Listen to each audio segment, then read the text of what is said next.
and welcome to the first ever episode of the Two Grumpy Lampies podcast.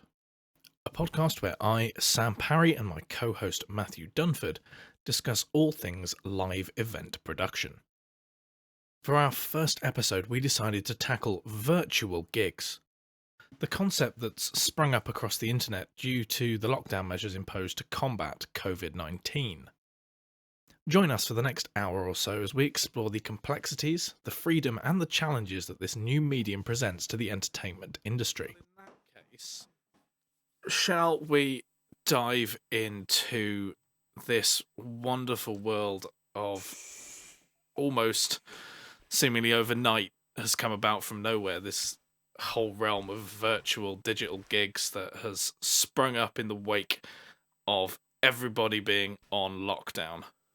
Yes, it's kind of a very natural progression, isn't it? People still want to be entertained. They still want the quality of service, I guess, that they've enjoyed in clubs and gigs and everything that people normally do, but nobody can leave their house, including the performers. Yes, it needs to be from the comfort of everyone's sofa, not just your own. Yes. Which is very strange. I mean, just being on lockdown itself is weird enough, and now we've got to suddenly cater for literally everyone.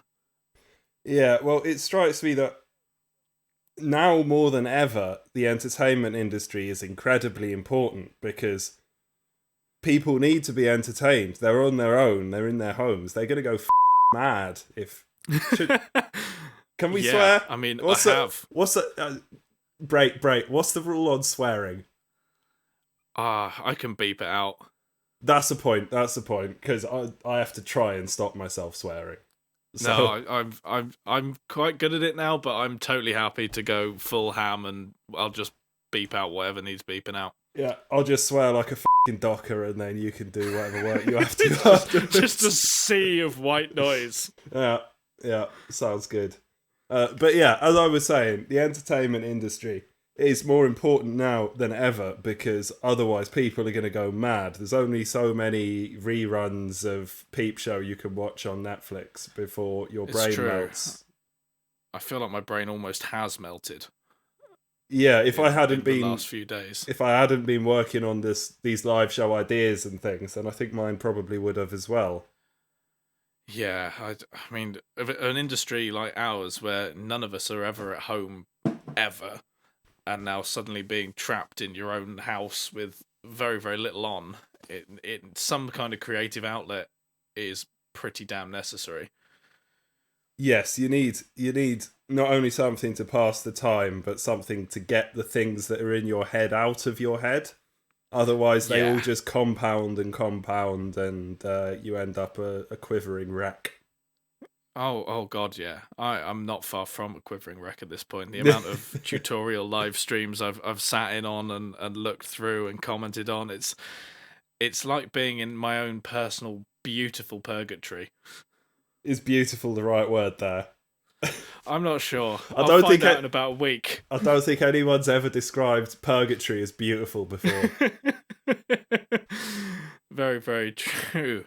But I guess that leads us on quite nicely to the work that you have been doing over the last sort of week or so with your own virtual live shows, your own virtual performances.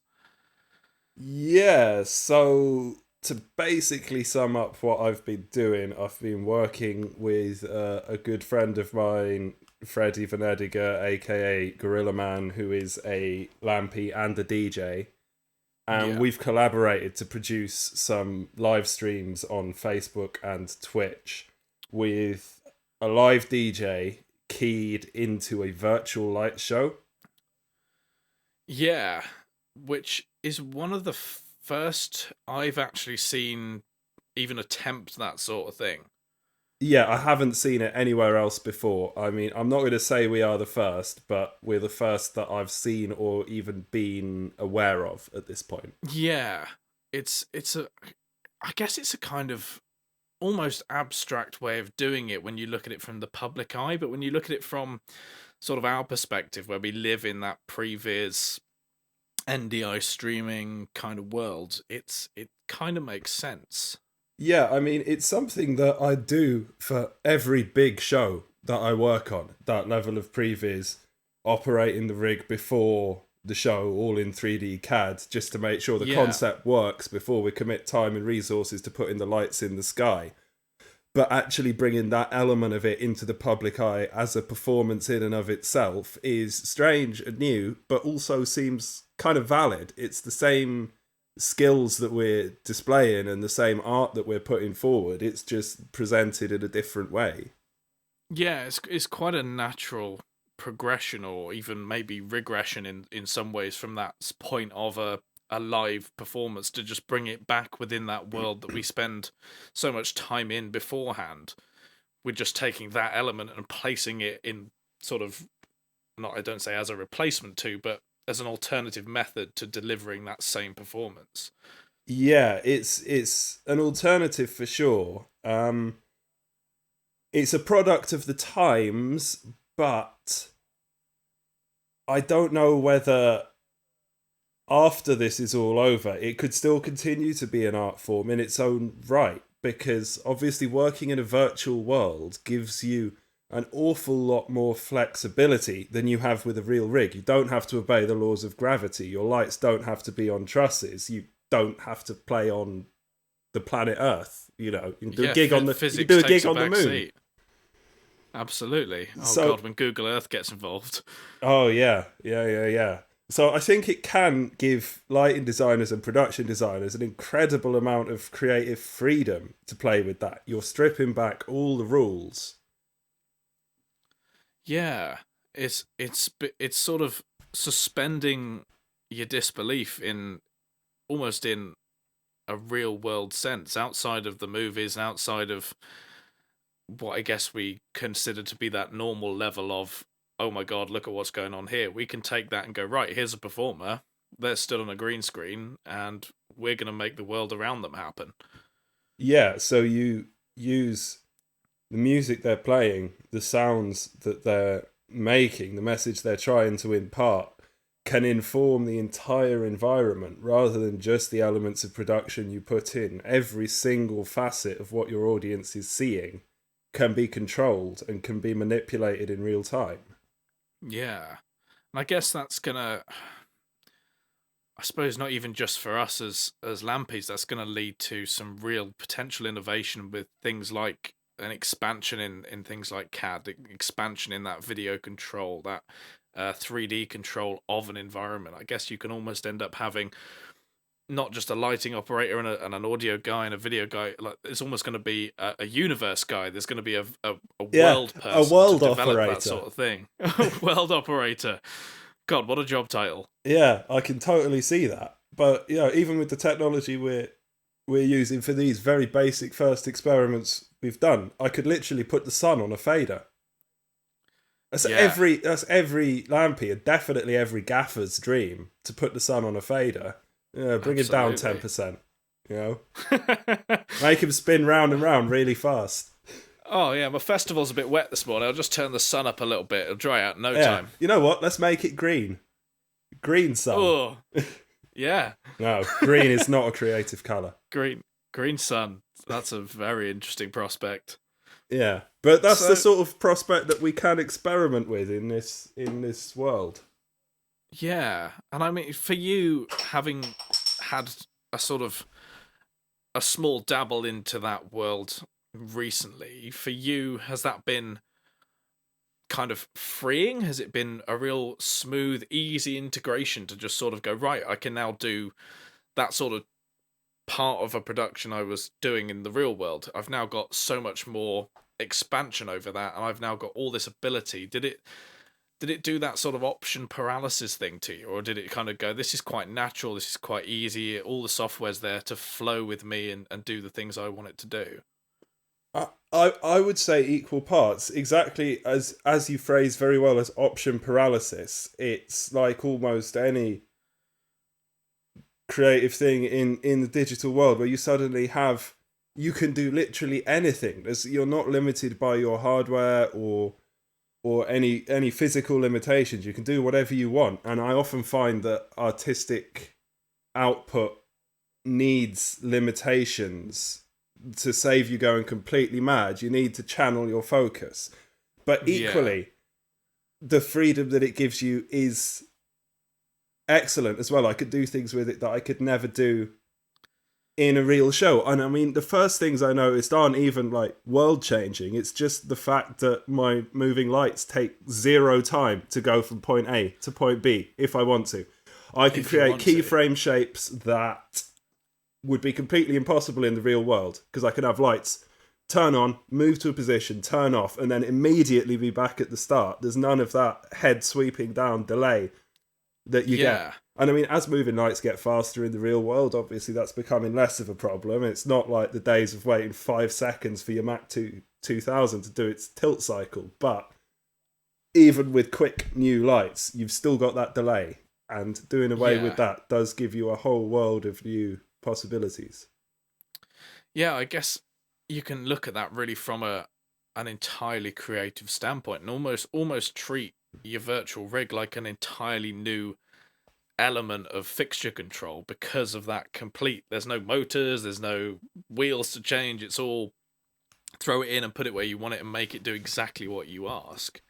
Exactly that. And there's also no limitation on the fixtures you're using. I mean, when I was designing the first rig for this, I was using Robe pointies, a classic light that I often use in the real world. Yeah. And I was using the color wheel on them, and then I suddenly realized, like, this is a virtual rig. Why am I using a light with a color wheel that's 6 years old? So I swapped them all out for Ayrton Camzins with CMY and all this. All of a sudden, I was like, wait, I don't need to limit myself for budget, which I find myself automatically doing. It's like you can use the best of everything, because end of the day, you're just pushing pixels on a screen. This is almost video content creation, crossing the line between video and lighting here. Yeah, it's one of those really interesting points I sort of wanted to look at, because I guess from a budgetary, from a man with the cash perspective, that this whole concept is essentially money in the bank. It's completely costless in so many ways, but it's so creatively out there that if I was a promoter or a manager or whatever, and I looked at that and went, right, I can now go, right, I can pay a designer to do quite literally anything I want with this artist's work. I can stick my artist in front of a camera and a green screen, and holy shit, I got 2.5 million views and a load of money in the bank from ad revenue. That's a pretty game-changing concept as far as sort of the entertainment industry can look at that sort of thing. Yeah, I mean, the costs of putting on a show are massively reduced. All you've really got are whatever fees the artist and the creative people involved ask for, and the cost of servers and streaming bandwidth and etc., which are relatively small compared to the cost of renting an arena and 8 trucks of production. Yeah. It's a pretty astounding thing if you look at it purely from a financial perspective. Sorry, that's a lot of sort of time and effort saved over what's going on, sort of in stadium tours, in arena tours. Just Absolutely. thinking about coming from a live thing recently, I'm sure loads of people are aware. I went out to Chile to look at a festival out there. Now, all of that was pre-built in Wig, and they were still programming in Wig to a level where I could look at that Wig file and go, you know what, that looks pretty damn cool. If I stuck whatever artist I wanted in front of a green screen and mapped him onto that Wig canvas, it wouldn't actually be that far from what you saw on the TV anyway. That's the thing. I guess the main disconnect that we haven't discussed yet is the experiential element of going to a live show, which is the audience member isn't on their own. They're in that arena with 80,000 other people. Yeah. And it's being there and the connections that are made and the shared experience that is perhaps as valuable as what they see and what they hear. And watching For a live sure. stream on your TV at home, are you not kind of missing that element? It's something I had in my notes. I really wanted to touch upon this sort of. I've seen it sort of touted as a semi-virtual sort of approach to doing it, like this whole rise of Zoom and these sort of massively multi-hosted watch parties. There's that house party app Mm. that's come along, and there's all these people sort of. I know a few people who are doing sort of the London Club crew who are all literally on a Friday night jumping into a massive Zoom conference call and watching the DJ who was supposed to have been booked that night streaming from his house, but they're all sort of connected because they're having that experience on this mad, crazy group chat. But it also means that they can tap in and still communicate with each other, and even on some occasions talk to the DJ in a real interactive way of doing it. Now that's a really unusual and interesting way of looking at bringing an audience into that sort of environment. Yeah, I mean that is a key element for sure. And you say they're able to interact with the DJ, and in a setting like this, the audience is probably able to interact with the artist more than they ever would be in the real world. You could send him a Yeah. message in the chat box, and he might respond, or he'll at least see it and be aware, even if he doesn't have time to respond. Whereas you're looking at that tiny dot up on a stage in the real world, you're nowhere near him really. You're just a speck in a crowd, and with the lights Yeah. at his face, he probably can't see you at all, to be honest. So, in a Well, way, that's the maybe you are thing. more connected to the artist this way than you would be in a traditional show. Yeah, I guess you've got to weigh up that sort of is the experience of being at this iconic venue with, 50, 60,000 other people, the same kind of experience that you want when you're sitting there and you're able to interact almost directly with the performer. Is that more of a personal experiential connection but on a different level than just leaping around in an arena with a load of other people? Yeah, it's a good point. I guess they're end of the day they're two different products, aren't they? The virtual gig is not a replacement for the live gig. I mean, in our current time period, maybe it kind of is because nobody can go to live gigs. But Yeah. again, once that's over and you have the option of both, there are still Yeah. advantages to the virtual gig that the live gig doesn't bring.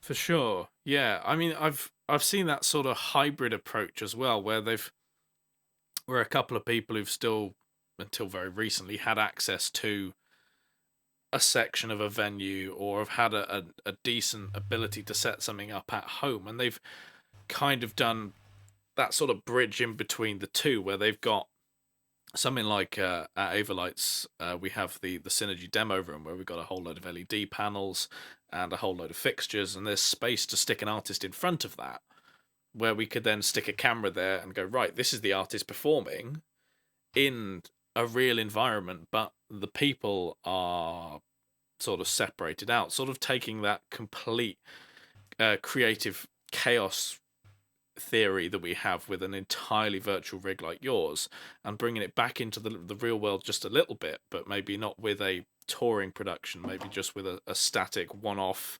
This is the thing, we're going to do it here, and instead of sticking it out ticket wise, we're going to do it out to, you know 200,000 people who get a code sent to their phone or their laptop and they watch there. I wonder if that's going to be something that becomes a lot more prevalent when things sort of start kicking off again as well. Yeah, absolutely. I mean, I've watched a couple of similar shows myself in the last couple of weeks. I saw Scooter, like classic Yeah. hard style. Someone's probably gonna kill me for calling Scooter hard style. Banging dance music performer. Yeah, Got you. him and his two keyboard players in like a corner of a studio with a proper lighting rig above them and even some pyro and that. But performing to an entirely empty room and live streaming it out. And I mean, that did pretty well. He had 30,000 people watching concurrently, which is more than you probably get watching Scooter in an arena these days. So Yeah. that says something. That's a lot of people, a lot of bodies tuning in. And you imagine there's probably more than one person per system that's connecting into that stream. Yeah, absolutely. That could be a whole household of people watching that and having a good time and social experiences between themselves, but then also with the wider world through that stream. Yeah. It's a really amazing just level of change in so many ways. I know the whole world is sort of flipped on its head at the moment, but just seeing that kind of us going from constant gigs, constant weekends, there's a million and one things happening every single Friday, Saturday night. There's always a big touring production going on, to everyone being sort of in this locked down state of mind. And there's still things going on, but there's so many people now tuning into one major thing. And it's less of this sort of small pub gigs. You know, there's still lots of small artists doing bits and pieces, but you see sort of one kind of cluster of people all sort of segueing into this one performer and getting loads and loads out of it and getting so much interaction from a live chat that you obviously wouldn't get with the 4 people stood around you in that particular part of the venue.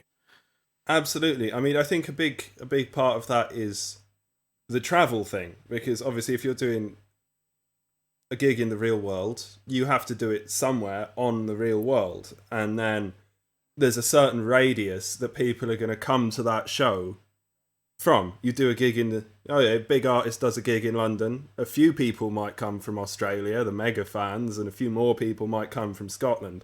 But the majority of the people that come to that gig are going to be from London.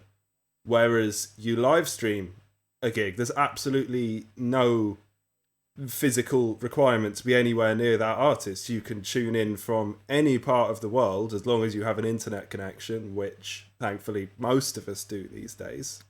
Yeah. And you can experience exactly the same thing that the person in London is experiencing. So in fact, you're watching that show with a much wider and more diverse audience than you might watch a physical show with. Yeah.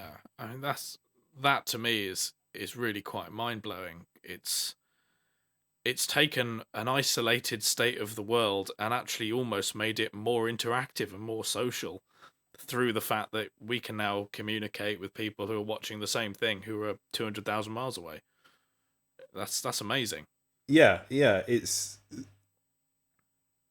the fact that people are so isolated has pushed them to try ever harder to be closer together, which I think is a beautiful thing, and it shows a human drive and ingenuity. You see, the beautiful purgatory wasn't quite so wrong after all. Yeah, I'll give you that. I'll give you that. I still don't think you could describe a purgatory as beautiful. Surely if it becomes beautiful, then it ceases to be a purgatory. Maybe you're quite right. We're getting a very philosophical here with this. Yeah. Maybe cut that. That's not for this podcast. Oh, I don't know. I wanted to bring it back to your experience and as a guy designing for a completely virtual environment, in terms of the technical end, in terms of the technicalities of getting someone who isn't in your vicinity into a completely virtual environment and then getting that out to the people. How did you find that as a sort of production experience in comparison with the logistics of putting a gig on at, say, the Students' Union or an O2 Academy?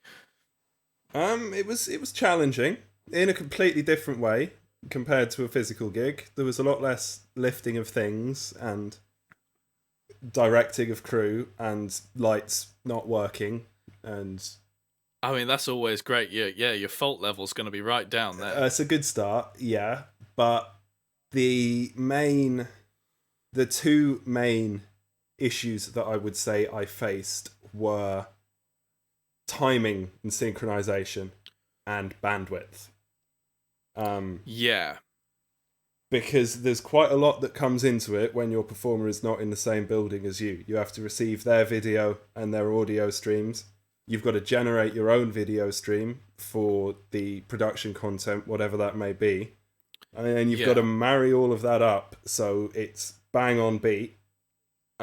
So to that end, we ended up delaying video and audio to the slowest source, if you see what I mean. And then you've got to make sure that Yes. you're operating the show to sound at the right time in that signal path. I started off listening in at the wrong point in the signal chain, so everything I did was about 2 beats behind in the final output. And it took me a little while to work out what was going on, because what I was seeing on my television in front of me was bang on beat, but because I was operating at one point in the time frame of the signal path and listening at another, everything came out skewed, but I had no Oh idea. God. So we've actually developed a synchronization cue. I've made a little script and a sync pulse, so the performer plays the sync pulse on their machine, which sends a video and an audio signal, and then my little touch designer script analyzes that and puts the appropriate delays in the appropriate places to make everything come out straight.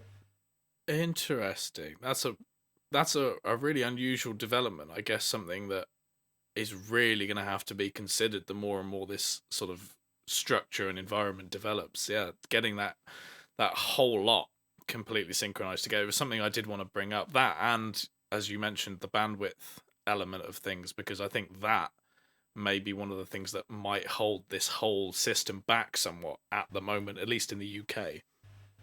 Yes, I mean, I'm fortunate. I've got a pretty good connection. I've got 100 meg down, 10 meg up, and I can manage on that. I'm using a gigabit switch to make all the computers. I have 4 computers in the setup currently, all talk to each other. There's various NDI streams passing different bits backwards and forwards to different sources. So I am using a fair bit of that gigabit connection. But in terms of what's actually going out to the world and coming in from outside my network, it is only one stream coming in and one stream coming out. Yeah. So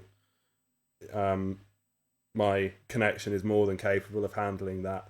Although I've still scaled it back to allow for some drift, if you see what I mean. Obviously, connections are pretty congested at the moment because everybody's on the internet. Everyone's watching Netflix. Yeah. So infrastructure generally isn't designed. In electrical work, we'd call it diversity. You don't specify a system so that everything can run at max capacity, because that would be very expensive, and generally nothing... You're not going to have every outlet in every room run at full whack. You know, if someone's using the hob in the kitchen, they're probably not going to have the shower on and this and that. So in the same way, networking and internet connections are not designed for everybody to be streaming Netflix at the same time. So everything's getting a bit choked up at the moment. And the fact that I could still get a stream out reliably went for about 2 hours with reasonably few... I mean, we had a few little glitches, but nothing major, no dropouts. Yeah, having sat and watched one of them, I was pretty impressed with the fact that you're very, very smooth, very not lagging or delayed like I've seen some of the less completely digital systems go, actually. It went a lot better than I thought it would. I'll put it that way. Well, that's always good. Yeah, I know, right? It was a really interesting experience to watch, especially because you do kind of have that uncanny valley-esque thing where obviously Freddy is performing in a real place. He's, at the moment he's in his house. He's not got a green screen up. He's not sort of completely out of the real world. So he's being placed into this virtual environment, which to all intents and purposes looks pretty much like a show, but there's that strange sort of he's real and it's not, and the beams aren't really doing a real thing, and that kind of messed with my head a little bit. Absolutely, there is an uncanny valley element to it. Part of that comes down to how he's inserted into the scene. So to expand on things, currently I'm using L8 community edition for the previs work. So that doesn't have video elements in it. So what I'm doing is using Resolume to chroma key him into just a green cube that I've placed in the world in LA. Now, if I had software that allowed me to sort of NDI him straight into a video surface in the software, then that would blend him in with the world a little bit better, because you wouldn't have like the beams cutting in front of the screen and you see a bit of the green and the fuzzy edges and all of that. I mean, it is a bodge. It is a total bodge at the moment. But sat in my house, that's the best I can do right now. I think that can totally be refined. I mean, just looking at recently, obviously my work with what I do with the Avo guys obviously involves me quite a bit with Capture Visualizer, and I know the developments they've sort of had over the last couple of years to be able to take a thing and turn it into a material mapped, essentially an LED wall or a video structure or a projection screen, take that feed straight in over NDI. I think taking that concept and applying it to this type of environment, if you did the structure really, really well, I think that would really lessen the levels of that uncanny valley, bring it into a more, there's a guy actually on an LED wall like you have at a gig, as opposed to, there's sort of a person in and around this virtual space that we haven't really encountered before. Oh, absolutely. I've been looking at Depends 2 by Synchronome. It's a relatively new bit of previs software. Tim Rutledge did a live stream on it a few days ago where he ran through the features of it, and I have to say it looked absolutely amazing. Check out the recording of it. I think that's still available on Twitch, so have a look at that. Interesting. I will. I have seen a bit of Depends. I had a chat with one of the sales guys at Avolites who's quite friendly with the guys who developed Depends. Synchronome. Because there was a lot of stuff. They've done a lot of stuff with Dubai 2020, if I'm not mistaken. Yeah, they're big outdoor show guys. They do like fountains and all that sort of stuff.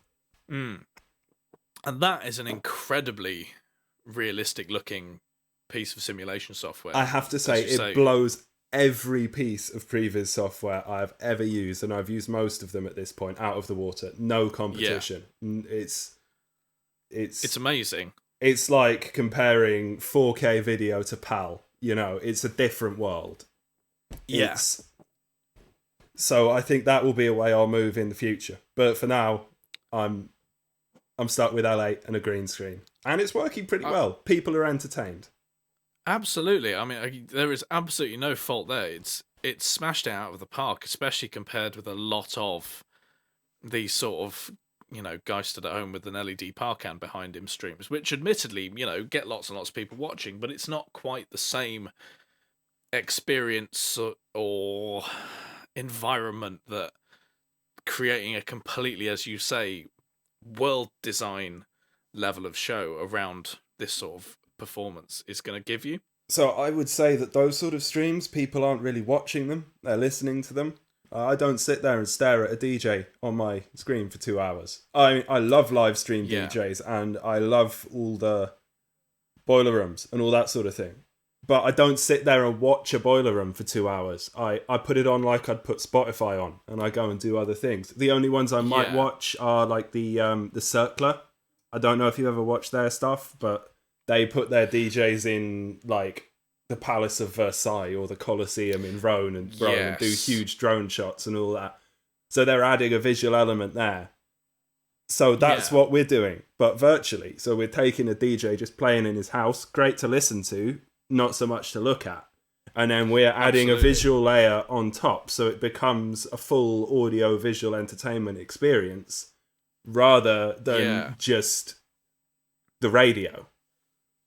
Yeah, which we've all had enough of at this point. I've listened to the shipping forecast so many times this last 2 weeks. Yes, indeed. I mean, I think I might have completed Spotify at this point. I'm running out of ideas, man. I'm definitely running out of Netflix at this point. I did want to touch a little bit on say for instance, if this kind of really becomes a product alongside the product that we already deliver in our careers. I was talking with Cade, our American support chap, yesterday about the capture visualizer, because he'd never touched cameras in capture before, which I thought was a really interesting premise, because a camera, at least from what I experience in the Overlight's Titan side of things, you can patch that as a fixture and you can program its movements.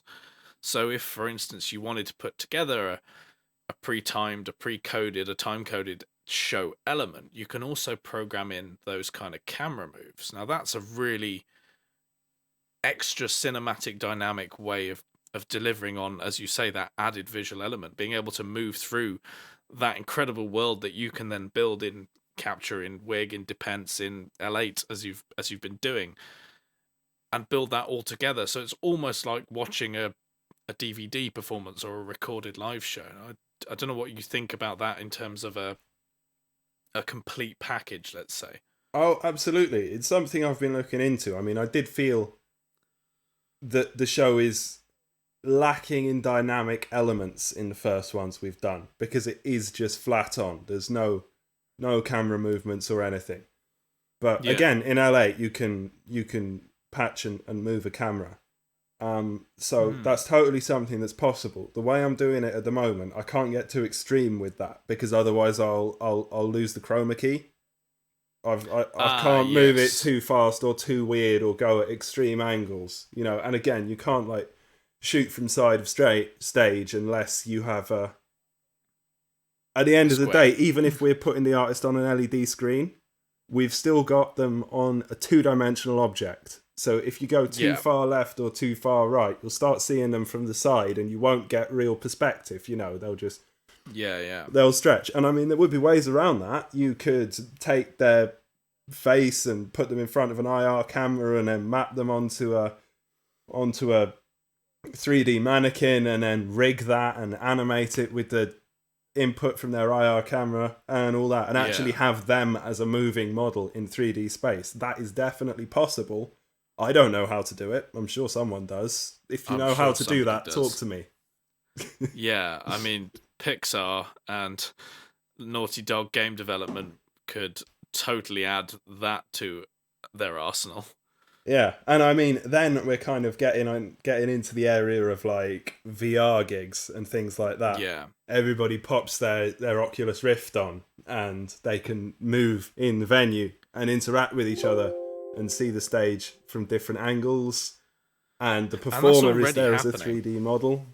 Yeah, I've never really seen anything like that. I don't have a VR headset, which doesn't help. I have had a look and I have experienced some VR previs based stuff, and it's weird. It really is weird. It's one of those things where I can be at front of house and yet it's not really there, and it feels very strange being able to just put on a headset and be in an environment that is the same and yet just not in so many weird ways. And I think that will be a really interesting discourse to be able to sort of put on a VR headset and disappear into this world, but still being in your front room. And I guess it's a thing people like Oculus, people like Sony have been sort of tinkering around with for a while now, being able to completely immerse yourself in that environment without feeling sick or just losing your mind over the uncanny valley element of it, which is really unusual. Absolutely. I mean, I think for quite a while now, VR has kind of had the issue of, we have the technology, we just don't really know what it's for. Yeah. All the VR games I've ever tried have seemed quite contrived. It's like they're there purely to demonstrate the technology. You're not getting anything new out of them. You know, it's just, it all feels like a tech showcase at the moment. I've yet to see many applications that actually use it to bring me an experience that I feel is unique and worthwhile. There's definitely a side to that. I know there has been development. I have seen there's things like that new Half-Life Alyx game, which people have That been... does look interesting, and the Valve VR in general looks like a very good product, but I have not tried that, so I can't really comment. I think that's a very difficult thing to bring into a gigging side of things. It's one thing to be able to watch that on a TV and experience it with mates on your sofa, but I found putting a headset on fantastic for sitting and programming, because I can see exactly how it's going to look from every person in the audience's perspective, but you don't have that experience of an audience despite essentially being in that environment. I think that's the really tough bit to replicate if you're going to start offering a virtual reality experience like that to a large number of people. Is, yes, fantastic, you're an audience member in this huge, incredible virtual world, but it's not really there, and it's not really there in the same way that looking at it on a television isn't really there.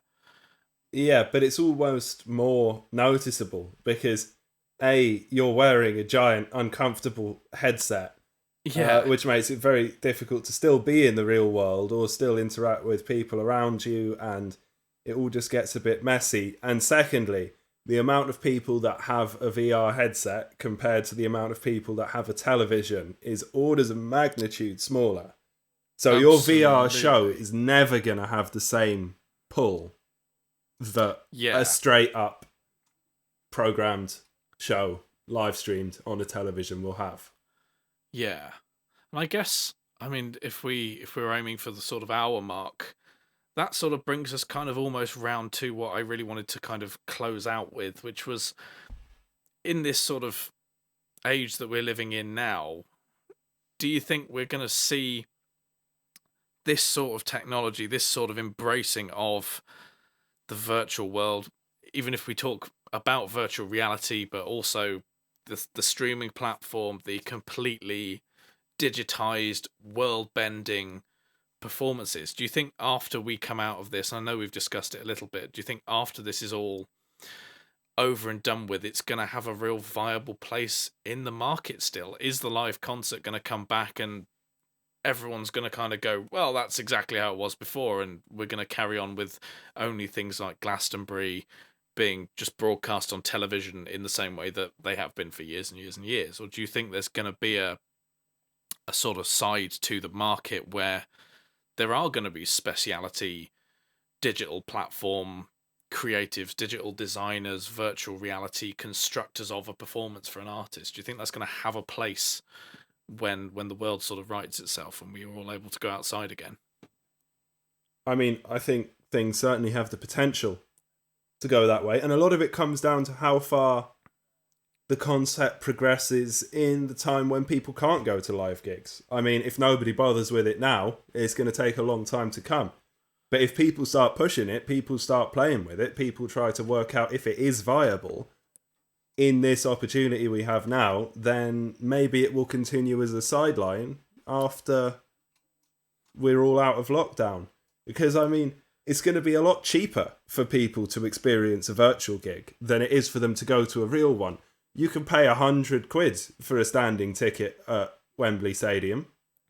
Yeah. But a stream could be funded by ad revenue. I mean, you could have ad revenue pay as you pay whatever you want models. You know, I mean, we haven't even got onto the financial side of this. That's another whole podcast, to be honest. Yeah.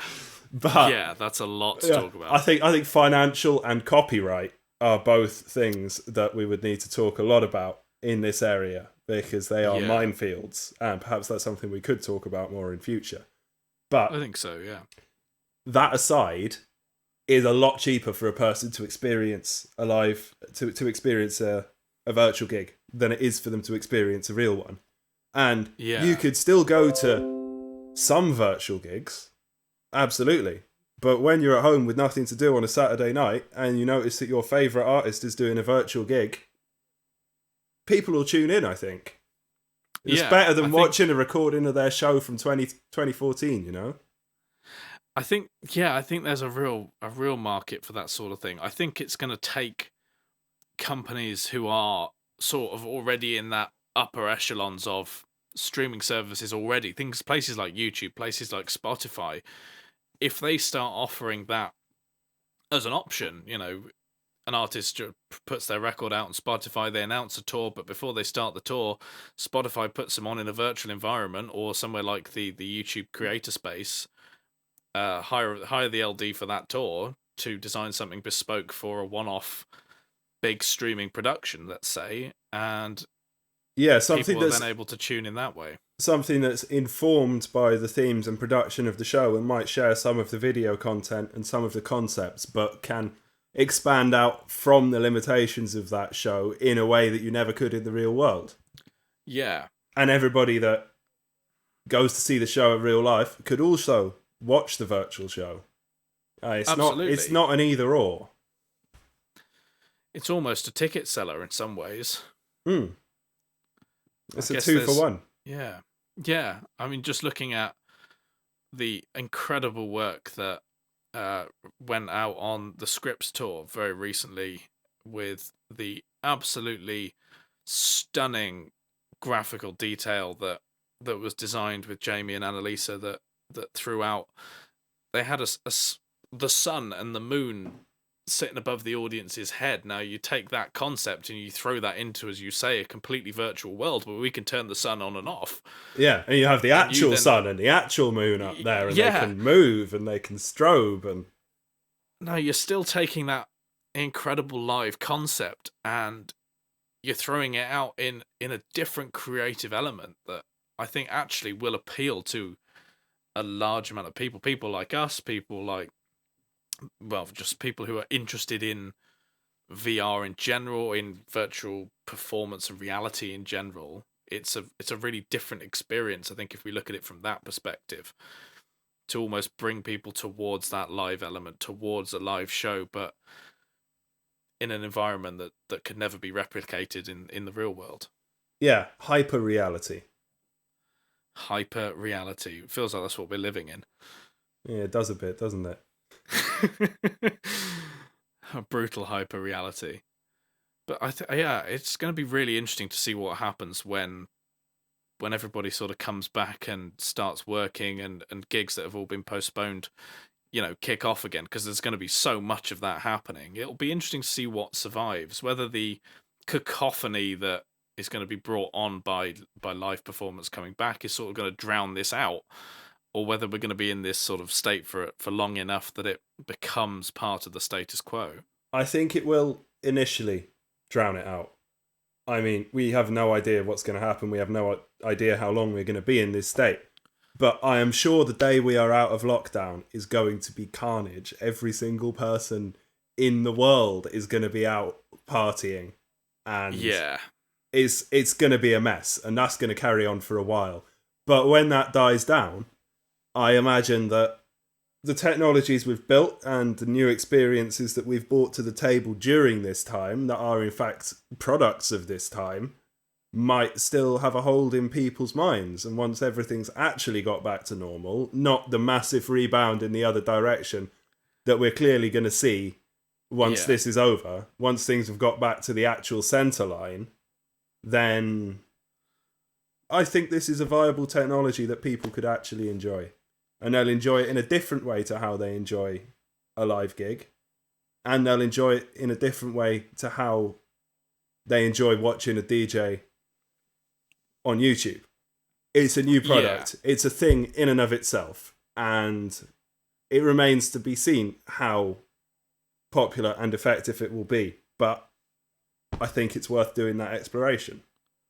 Definitely. I think if we don't try it now, then firstly, when can we try it next? But yeah, I think you're completely right. There's going to be a huge rebound period, but I'm quite hopeful that advancements are made and leaps are made forward, and we can sort of see this as another string to the bow, as opposed to either competition or a complete sort of other world that isn't really there to be explored, because it's so open-ended, as we've discussed. There's so much potential. I'd love it to remain in the consciousness of people, in the public eye, and in the environment that we work in, and still be a viable thing. Agreed. End of the day, we are entertainers, and that is a new way to entertain people. And I very much hope they are entertained by it. I think they definitely have. I think just things like the rise of Zoom as a service has proved that it's definitely a viable possibility, and the people are enjoying it and are using it to make social connections. And I think that's a really big deal on many levels, not just our side of things. Yeah. I mean, services like that were definitely increasing in popularity anyway as the technology got better and as people's internet connections got better and their machines got more powerful. But this has kind of pushed that into hyperdrive, the fact that it's now necessary to use those services if people want to stay in contact. Yeah. It's I wonder if it'll lead to a potential rollout of an even faster, more powerful network infrastructure as time goes on as well. I hope so. Yeah, I mean, 100%. I would be very happy if that were to happen and be a consequence of this. But it would be interesting to see if that sort of process does get pushed forward because of the fact that everyone in the world is streaming Netflix right now, and we're just about handling it. But there's enough dropout and enough laggage that they've turned down the default levels of bit rate, and they've turned down the default levels of content quality so that everyone can actually experience that content. Maybe pushing the infrastructure forwards and delivering that in a new way is going to sort of develop other sides of the world and the general life of the human beings on this planet, as well as just giving us an extra way of entertaining. Yeah, it's all part of a bigger thing. It's all part of the increased connection that everybody can have as individuals from their own homes. It's a weird thing that modern society both isolates individuals more than they have ever been isolated before, but also connects them in new ways. It's an entirely different paradigm to anything that we've experienced before, and it is the inevitable byproduct of the technology that we produce and the choices that we make as a society. Absolutely. Not to get too philosophical. I think there's nothing wrong with a bit of philosophy. I mean, we're living in a very unusual period of time. Equilibrium of human society is clearly very, very different from where it was even 10, 15 years ago. To even consider what we're talking about now, I think would have been madness. Not necessarily laughed out the door, but it would have been looked at as... It would have been science fiction. Very science fiction. And, looking at be Blade Runner-esque sort of levels of interaction, and it's now not Life. Quite the same, but it's still here. Yeah, it's with us. And I think it's not going anywhere, and it's definitely here to stay. And I'll be very interested to see where it goes from here on out, because I guess from this point we don't really have a reference anymore. We've kind of had that Blade Runner, we've had that sort of sci-fi movie element, and it's kind of hit this point with the technology that we've seen there from the past. We've kind of caught up. We kind of don't really know where we're going from here. No, it's very true. I mean, I don't think we've ever known where we're going, really. Nobody knows where we're going. Nobody knows what's going on. Everybody is making it up as they go along. It's very true. But it's just interesting to see, that the science fiction we've had up until this point, the Blade Runners, the Total Recalls, all that sort of thing. We've had the mobile telephone. We've had a computer you can put in your pocket. We've had cars that can drive themselves. We've had all these sorts of things. We can send people into space, and now where next? And I think that's a really exciting, if a little bit scary, I should say, possibility. The things we can create now, it's amazing. Absolutely. I mean, there's plenty of new frontiers. Artificial intelligence, interstellar travel. These are things that are totally outside the remit of this podcast. So, yeah. But we boldly go. We where boldly no lighting go. podcast has gone before. Yes, indeed. and we go well. But I think we've talked about pretty much all the things I wanted to discuss, and that took us basically to the hour mark. That's bang on, to be fair. That was actually a real lot of interesting things to talk about there. I'm quite pleased with the fact that we've taken, I guess when I looked at it, it was like, virtual gig, that, 20-minute conversation, they're there, they do a thing, awesome, that'll do. But when you start looking at it from a deeper perspective, it's a really interesting, deep topic to talk about. Yeah, and it flows quite well, and it connects to a lot of bigger questions about technology and society as a whole that can be explored very deeply. And as I said earlier, the financial aspect of it and the intellectual property aspect of it are two huge things that we didn't even touch on there. Absolutely. I think those are definitely things that if there's call for it, if people enjoy what we've talked about today, I'd love to get into that a bit more. I'm not sure I would. I might need a lawyer. Get into it from a very generalized perspective. Yes, I am not a lawyer. Yes, we have disclaimers on every single thing we talk about. Unless we can find a lawyer. Are you a lawyer? Call me. Yeah. Anyone who happens to come across whatever cut of this podcast I end up putting together, I would love to hear from a legal expert about this side of things. Preferably someone who deals with music copyright. Yeah. They're not divorce lawyers. Don't want to talk to them. Yeah. Not yet. Hopefully. All right. I think that's that. With that, 1. I think we can close it out there. Thank you very much for actually agreeing to sit on a phone call and chat with all this ridiculous stuff. I'm quite pleased we've actually done it. It's fine. I like talking bollocks. You've always got to start somewhere. I'm very good at that.